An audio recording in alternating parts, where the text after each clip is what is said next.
I'm sure you all know by now, in a few days I will turn 75 years old.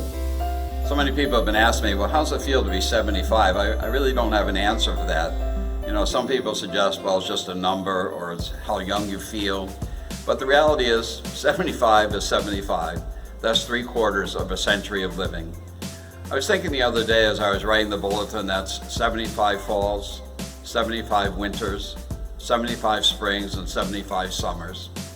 And each one of those seasons took on a particular meaning for me. Certainly fall reminds me of going to school, and I think back to all those days and how blessed I was and my parents sacrificed to send not just myself but my brothers to Catholic schools.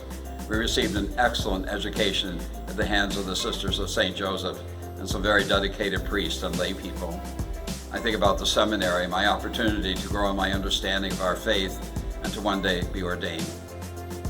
When I think about the winter, I think about all those dark moments. I remember so many times in formation when one after another of my friends was leaving, and so many sisters and priests were leaving their orders and the priesthood. I kept sitting in that chapel late at night asking myself, why? Why am I still here? Those were very dark nights, and they were long, long, long evenings. And then we go through the tragedies. I certainly remember my very first year as a priest. 3 young girls from my parish were kidnapped and murdered. I remember sitting in their parents' homes for hours, trying to make sense as a young priest. And of course, we dealt with the issue of Sandy Hook. But then comes spring, when everything comes new. And I'm just reminded of all the blessings that came to me during my ordination, of all the incredible priests and deacons, seminarians, laymen and women with whom I've worked, dedicated religious.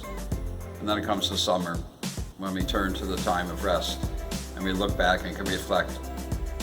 You know, there's so many things as you go through the seasons of life that give us opportunity to help us understand better the glory that is God working through us.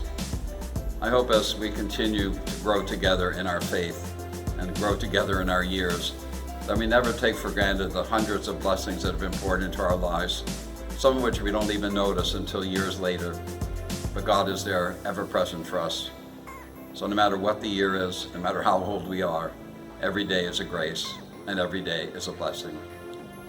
So how do I feel being 75? Old, and I'm reminded of that constantly. But I'm also reminded of how blessed I am and what a grace God gives us every day when we believe and love Him.